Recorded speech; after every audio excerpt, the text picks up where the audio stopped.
Sales development continues to grow in importance as a critical component of a successful go-to-market strategy. And with the explosion of new tools, technology, and processes, the sales development industry itself is thriving, as seen with the growth of the Tenbound sales development market map over at tenbound.com. On this podcast, we'll dive deep and go beyond sales development to think about the future of technology, processes, and tools in the industry with our host, noted futurist, author, and sales development practitioner, Justin Michael. Welcome to Beyond Sales Development. Tune in each week and be sure to hit subscribe, leave a comment, and turn on notifications to never miss an episode. And now, Beyond Sales Development with your host, Justin Michael.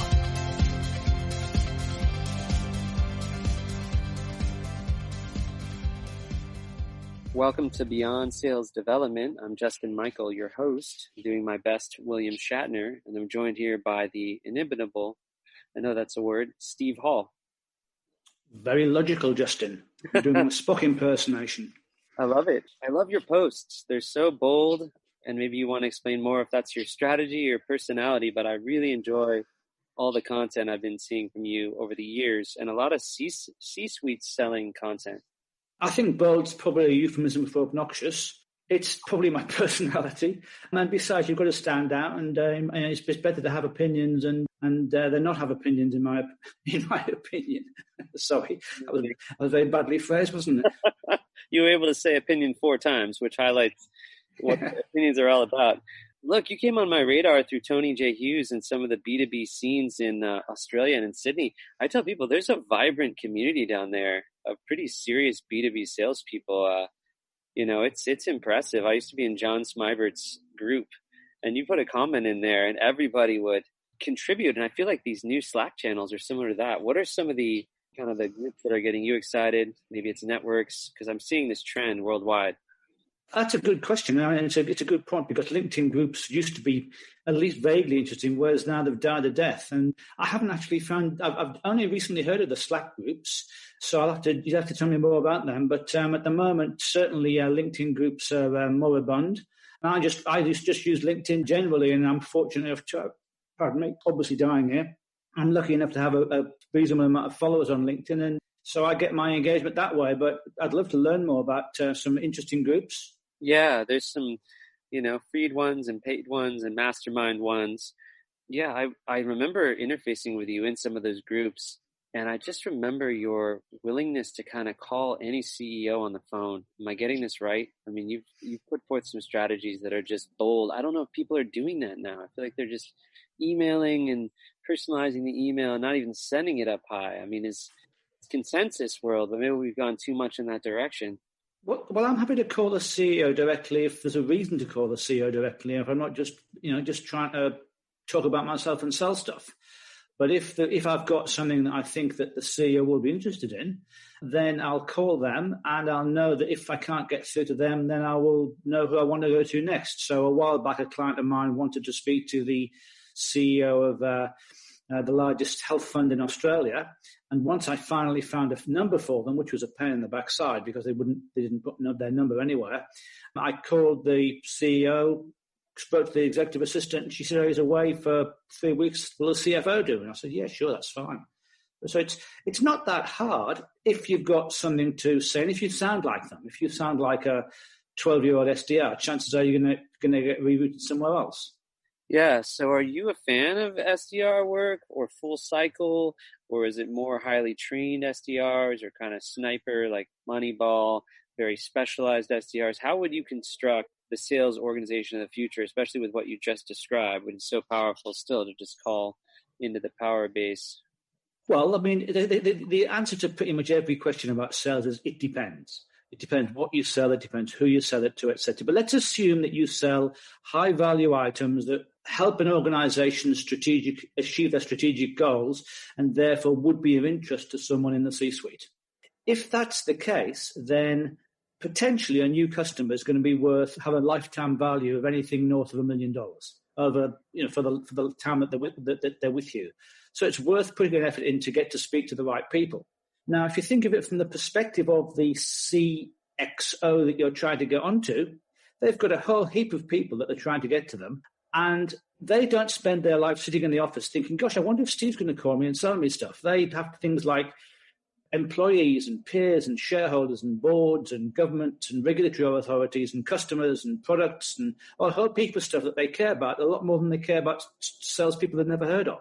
So for them to get a call from a unskilled SDR whose job is to qualify if they're important enough or to qualify if they have a need is a bit of an insult, and it's no surprise that it pees them off. So if I'm going to call a CEO, I need to be able to have at least a vaguely intelligent conversation with him about stuff he cares about in his terms, and I need to sound like him. So I'm not against SDRs conceptually. What I am against is the train of thought that thinks, okay, we use SDRs to save our valuable salespeople's time because they cost us a lot, and we want to get the cheapest ones possible, so we'll get unskilled salespeople or people who are just trainees or people who are offshore to qualify people to see if they're important enough for our expensive account executives to talk to. And from the perspective of the people being called, that's not very good, especially when everyone's doing it and they're getting 10 calls a day. It's a very, very good point. So it depends. It depends on what the, alignment looks like between marketing and sales. I feel like that's who has the term down there? Pete Strokorv, who has smarketing, the idea of marketing and sales coming together, TM. How can sellers be micro-marketers? You have really excelled in content production, short form, new media. And I've seen leaders say, hey, sellers should curate. They're not great writers. But I always argue, but they're great persuaders. They could write in their own voice. Like, what are your thoughts? Again, I'm going to hit how it depends again. But if you can't write, you shouldn't. If you can write, then you certainly should, but you've got to write about things that your audience wants to read, and you've got to talk about them, not you. One of the biggest challenges that a lot of salespeople and a lot of marketing people have too is that they write about themselves and their product. Hey, we've got this great new product, this great new feature. We won this big deal. We've got this new office, and no one cares about that. I'm lucky that I can write, and many, many, many years ago when I was selling ERP systems, I was doing a lot of cold calling, and cold calling for ERP systems is not a lot of fun because no one wakes up in the morning and thinks, oh, hey, I'll buy an ERP today. And on a cold call, you can't say, oh, hi, have you thought about buying an ERP and would you like 2 in red? It's a long-term thing. So I used to write direct, what in those days were actual letters, on paper with envelopes. And I used to send them out, but I wouldn't write about how great we were. I'd write about the things that they cared about. So when I wrote to publishers, I'd write about the challenges of handling returns or new title releases. And when I wrote to consumer electronics distributors, I'd write about rebates and how rebates work in the Australian market and what some of the challenges are with rebates. And every so often I'd go along I'd get a meeting with someone and or someone would call me and I'd go along and I'd say, oh, I kept your letter from a year ago, because I was writing about stuff that they cared about. And it wasn't even that I was educating them. I was showing I knew my stuff. So people should write if they can write stuff that's of interest that doesn't make them look like, to use the technical term, wallies. Well, tell me about this. So you've been obsessed with this for a long time, is relevance. But how do you find out, you were doing this before the internet. The wisdom here is that same focus on what's relevant to them, understanding their business. I wanted to get that. Like, how are you doing research now to break through and differentiate? Well, it's really not that difficult. If you're selling to a public company, they have this thing called an annual report in the States, a 10K, and they lay out their strategic goals in there. It lays out how much they get paid, what they get paid for, what the key performance indicators are. So, that's a pretty good clue. If they're in a particular industry, you don't need to be a genius to work out, for instance, I'll talk Australia because I know Australia better than the States, but similar things would apply. In Australia, our aged care industry is struggling because people are dying in aged care facilities. So that's a huge issue for them. Our superannuation industry, we have we contribute a proportion of our wages to superannuation through government fiat, and they've just lost $42 million of people withdrawing their superannuation early because of COVID-19.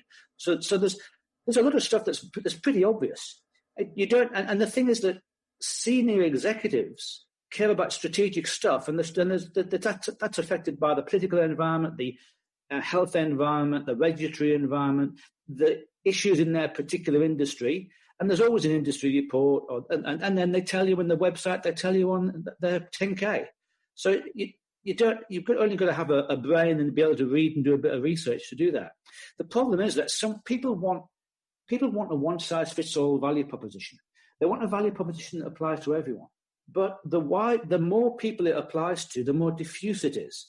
If your value proposition is, we can save you money, as an example, then you could be selling anything. 9,000 people have that same value proposition. Whereas if your value proposition is, we help component manufacturers to reduce the cost of their components by 5 to 10%, that's a lot more specific. And if it's your annual report said you want to do A, B, and C, and we can help you do A, that's even more specific. Yeah, so that brings me to another topic, which is some modern sales gurus are saying that Bant is gone. Like budget, authority, need, timeline. They don't have a budget. They have to pull the budget from somewhere else. The authority is not there because it's multiple stakeholders at different levels. Like, I don't know. I don't know about history really changing. It might go from a different acronym. I feel like prospects know when you're banting them or sandlering them was an interesting term, and like the overuse of methodology in Silicon Valley. But do you think Bant is still relevant? Will there be new, persuasion frameworks because of software, because of the future, or is it really just people don't want to go through that qualification process now? You also mentioned need, calling up and qualifying a need. What if someone has a latent need? Those are the two questions, like Bant and then needs versus latent needs. Okay, well, first of all, let's talk about Bant. Bant was always irrelevant. No, it was not true. It wasn't always irrelevant, but waiting until someone has got a budget, they've got a time frame, then that means a lot has already happened to get to there. Nobody leaps out of bed and says, "Oh, I know what we'll buy so-and-so, and we'll put $1 million or $100,000 aside for that." They say, "Okay, we've got a problem. We're not selling enough." Okay, our profits are too low. Mm-hmm. Okay, and the management team gets together and they say, "What can we do about the fact our profits are too low?" And the CFO says, "Well, we need to cut costs." And the marketing person says, "No, we need to do more marketing." And the salesperson says, "We need more sales guys." And they get together and they say, "No, we need to sell more." Okay, what's the solution to being able to sell more? Well, we could do sales training, or we could sack some of these low-performing sales guys, or we could change our prices. There's a heap of different things they could do. And they eventually say, no, what we really need is a CRM. And they go through a lot of stuff, and then they say, "Okay, well, which CRM am I going to choose?" And they say, "Well, we don't know. We'll get our, what I call the minions. We'll get the people lower down the totem pole to go out and research." So they say to those people, "Go off and look at CRMs and find out, how much they cost, and how long they take to implement, and what the top 3 or 4 are, and what our competitors are using." So they go off and they do the research, and they come back and they say, "It's going to cost you $1 million, and it's going to take 2 years to implement, and these are the people you should talk to." And that's when you get the budget. Now, if you're coming into that process after all that's happened, then first of all the people that decided to do something that it didn't involve buying a CRM never became leads in the first place. And secondly, all the people that have got a budget have found that from somewhere by talking to CRM vendors and by doing RFIs and by doing the research. If you're coming into it after there's a Bant, then you're in the "me too, I've got one too, I'm cheapest, please pick me" phase. And that's not particularly effective. So I've never been a fan of Bant. You can trigger buying windows, right? Isn't that, if you call at the right time? This weird other notion came out. I know I'm like diverting. We'll get the other question, but the whole 75% through the buying process is wild. I mean, that would like eliminate the need to do what you're saying. Like people just would then wait for business to drop magically in their lap. Well, it's not much you can trigger, but you have to. Well, again, it depends what you sell. When I sold ERPs, people buying an ERP is a big, big deal, not just because it costs a lot, but because you have to upend your entire organization for a year or two to get it going. So no one does that on a whim. And it's very difficult for a salesperson to persuade someone that, yes, you should actually make this decision which is going to upend your organization, unless there's a damn good reason. So in some cases, you have to be there when they start the cycle, or even before they start the cycle, which means building relationships over the long term until they get to that stage. Everyone wants the hot lead now, and they don't want to go through the process of building relationships. But when you're selling things to a new customer's worth $1 to $100 million, Sometimes you need to be able to prepare to put in the time and talk to them a long time before they're ready, so that when they are ready, they know who you are, you know who they are, and they trust you. You can't build a trusted relationship after they've made a decision to go with something, to buy something. You've got to build that trust when they're in the process of looking at what the solutions are. And can you uncover latent needs? Yes, you can. But again, it's much easier to talk to someone about something they already really care about than it is to get them to care about something that they don't care about that you care about. That makes sense. I was going to say and also we're talking about needs. If you need to increase your profit, right, or reduce your costs, or whatever the need might be, that's not a product need, that's a business issue need, right? And that's the need. The question is, can you show that what you do, what you sell, helps them achieve that need? So I don't think you can create the need for someone to reduce their costs. But what you can do is show them how what you sell is the preferred method to do that. That makes sense. So, who do you look to for inspiration in this day and age? I feel like some of the great sales writers are a little more esoteric now, and there's all these flashy new folks. But some of my favorite authors are, Neil Rackham, right? Or Jeff Tull. I like to read these authors from different eras who are totally valid today. If you could just share some more methods of your methodology, your process, where the future of methodology and process is going, where the future of C-level selling, any of those topics would be fascinating from your lens. Okay, well, in terms of authors, the classic is to me is still Dale Carnegie. We're going back, 80 years, longer? But basically, he said, people don't care about you, they care about themselves. That was the essence of his message, and it still applies today. Yeah. Now, there's a whole heap of new authors. I mean, there's Chris Voss, who wrote, what was it called? I forget. Never Split the Difference on Negotiating. That's a great book. Yeah. I love Robert Cialdini's books, Influence and Persuasion. I mean, there's a heap of great authors out there, but a lot of the books that are good for sales aren't sales books. They're about human nature, they're about psychology, they're about negotiation. But there are some great sales books out there too, no question about that. And in terms of, look, you specialize in technology, and there's some great technology, but we've got to remember that technology might change and technology can help us, but it's no substitute for understanding people, and human nature is never going to change. So the core is understanding people, and then the technology helps you gather information more quickly, maybe get a message to someone more effectively, find out who you need to target more effectively. There's a whole heap that technology can do. But at the end of the day, was it Zig Ziglar that used to say, find out what your customer wants and then help them get it? And that still applies today. I love the simplicity. So how do you get yourself psyched up to call up like the CEO of a massive public traded company in Australia or Europe or APAC or the US or anywhere? I mean, I think there's folks listening who are like, well, Steve can do it because he's so experienced and understands business, and, maybe your experience is daunting in a way. How can folks starting out, their job is they have to get enterprise prospects, they have these big Fortune 1000 companies on the phone, they can read the books you talked about. Is there a certain mindset that you're using now to kind of teach them? I hate to say it depends again, but I'm going to. That depends upon who you are. If if your job is to schedule a meeting for somebody else, then there are things that you can do to make that happen. I mean, there's I don't know if you know Mike Sher at Frontline Selling in Atlanta. He's got a methodology which most people can follow that helps people to schedule those meetings. And that depends upon, that's basically not talking to them about what they want, simply saying, we want to help you with this issue. Can we schedule a meeting? And then someone else comes to that meeting as well as the person making the meeting. So that's one way to go about it. But when you have an initial meeting of more than 30 seconds with a senior executive, you've got to be able to talk to them in their language about what they care about, or you're wasting your time. And so if your job is to schedule those meetings, then you've got to have a strategy. What do they care about? What message can I get to them? And if they do speak to me and say, okay, well, tell me what you know about X, Y, and Z, how do I deflect it? How do I say, well, look, I need to be in this guy to help me because I'm basically a teenager, But practically speaking, you can't get people who haven't got experience to talk intelligently to people who run a company. Sometimes I call it the SDR AE industrial complex, because it's like, we're just going to have these SDR armies and they're going to feed the AEs.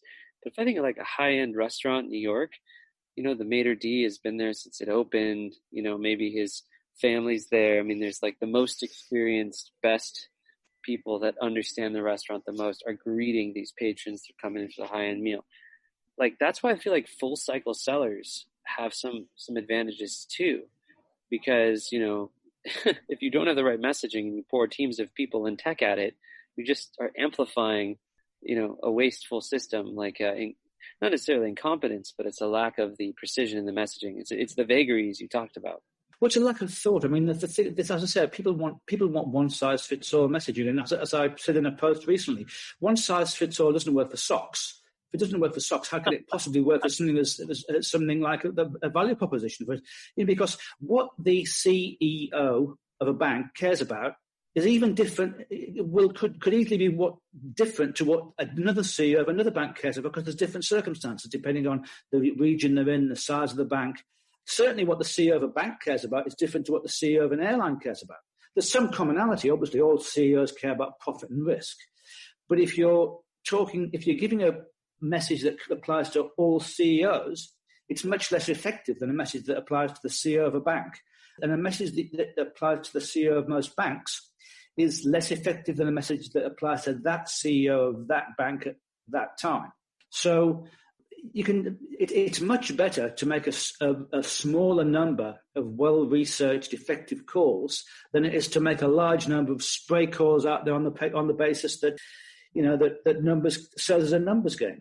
Because the problem with sales is a numbers game is that you've got automatic dialers and you make 100 dials a day, and you've got the numbers. You make 100 dials a day, and you get 10 people answer, and you get 5 conversations, and you get 1 lead.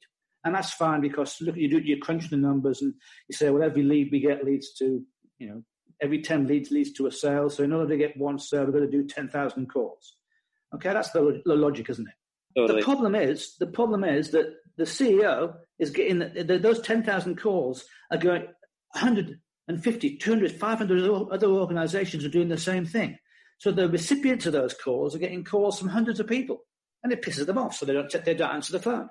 So there's a blizzard of calls, and now you're getting people talk about cadence. Okay, you want to get through to people. So what's the cadence? You start with a phone call, then you send them a voicemail, then you send them a LinkedIn message, then there's an email, then a phone call, then a voice message, then you send them a video, then you send them 20 touches, and sure, that's great if only one person's doing that, but when 100 people are doing that to the same guy or girl, again, it's you're overwhelming them. It's pretty comedic. I remember like the Monty Python cheese shop where they never have the right cheese. But I just see like an executive now just being like, oh, a video, oh, a tweet. Like you're just getting buffeted all day by all these channels, not just the phone. It's like their phone buzzes, their TV goes off. I mean, it's like, it's pretty bad now. I guess you turn all your stuff off. That's right. Well, funny you should mention the Monty Python cheese shop sketch. Do you want to know a secret about that sketch? Sure. It was done in 2 live takes, and I was there for both of them. You were in the cheese shop sketch? I was in the audience watching it being filmed. It's funny. John Cleese lives around here. I used to go to the same chiropractor, so that's just totally random. He told me to F off. Oh, really? Well, yeah. At the end of that sketch, me and a friend yelled coming out, and John said, "Off." Wow, that's crazy. Those were amazing times. Let's see. I would like to know the future, because people are saying sales development. We're all going to die. That's true. But what dies off in the SDR AE models, right? So do we replace AI? Do we replace SDRs with AI? Does AI get good enough so we can use it for something? Right now, it seems to be part of a lot of marketing of products that aren't AI. So, where could it, and I've talked to some CEOs lately and interviewed some, are like, we have AI and ML, but we're applying it to the wrong problems. Everyone's be like, we want to automate and replace SDRs. We want the AI to write our emails for us. We want our AI, to close for us. But so it's twofold. It's like the structural dynamics of, sales teams in the future. And then this AI ML stuff that's so far like, are you using it? I don't know. Where is it going to go? Well, I mean, that's the logic there is we're overwhelming prospects. No, but the logic there is it's costing us too much to overwhelm prospects, so we'll work out a way to overwhelm them even more cheaper. I mean, that's from a perspective, you've got to go back to basics. And the basics are, who are the companies that I want to deal with? Who are the companies that are my ideal prospects, right? What do they care about? What's important to them that I can help them with? Who do I want to speak to about it? And how do I get to speak to them? That's pretty basic. Now, AI is great for research. I don't know if you can do AI looking at 10Ks and things like that, but AI is great to get phone numbers, to identify people, stuff like that, to maybe identify the companies that you want to target. Probably, if it were me, I would have a team of people doing research for the AEs. So in other words, okay, I'm an account executive. I've got 100 companies I'm targeting that are my top 100 companies, and then I've got another 1,000 companies that aren't as important to target, but that, still potentially could buy something, right? So those top 100 companies, I need to know who the key people are, what their structure is, what's in their 10K, what their key performance indicators are. I need to know how they're affected at the moment, what they're saying on social media, and a researcher can do all that. Just like, I won't talk about your president, but if a senior politician, two politicians meet and talk about a treaty, they haven't done all the work. All the work's been done by researchers that have negotiated in the background, and they get together to talk about the high-level stuff.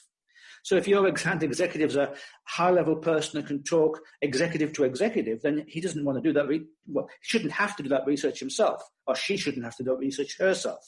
So that's a valid role for an entry-level person who can do research. Then how do you schedule the meeting? Well, that's a job for people who are good at scheduling meetings, who can talk confidently, who can talk to executive assistants, who can, if need be, talk to the executive, but say, look, I'm not the expert. I want to bring the expert in to talk to you. So that's a specialized task, but it's not a task for trainees. And then there's a heap of other stuff that happens. But to me, that's it. The research, the scheduling the meetings, and then attending the initial meetings. And sometimes, depending on, again, it depends who you are and who they are. Maybe if you're meeting with a CEO of a Fortune 1000 company, you should be getting your CEO of your company to meet them because, they're pretty much equivalent, aren't they? But, I had a client and they were owned by one of the biggest insurance companies in Australia. And they wanted to get into some of Australia's biggest companies, and I was helping them. And I said, well, look, you're owned by this company, and the chairman of that company is on the board of all these other companies. Why doesn't he just chat to them and say, can we talk? Oh, no, he's too busy. I said, well, that's pretty ridiculous, so get your executive team involved. If you've got a target of 50 companies and winning one of them as a new customer is potentially worth $5, $10, $15, $20 million, then get your CEO involved. Call up the executive assistant and say, oh, hi, this is Bill, and I'd like to schedule a meeting between your CEO and my CEO to talk about your strategic plans to do X, Y, and Z. Yeah. So the AE should be an experienced person who can sell, but who can also bring in the necessary resources, both the cheaper resources that do the research and the emails and the writing and the scheduling if someone needs to do the writing, and also the more experienced resources are the CEOs and CFOs that he uses to help him, or she uses to help her. Wow, this time has blown by, but I would love to just get one more takeaway on what's something someone can do this week to become better at sales. Depends. Learn more about the business of the people you sell to, and learn how to put yourself in their shoes and see things from their perspective. If I were this person I was calling, what would I call about? What would I care about? What would I want to hear? And how would I respond to this message I'm sending, this phone call I'm making? And when you write, if you are writing, when you write something, the key things to ask yourself are, why am I writing this? What is my audience? And what do I want them to do or think as a result of reading this? That's awesome. We're out of time, but I really enjoyed having you on the show, Steve Hall. I've been following your content for many years. So, thanks again for coming on Beyond Sales Development. Very much my pleasure, Justin. Take care. Take care.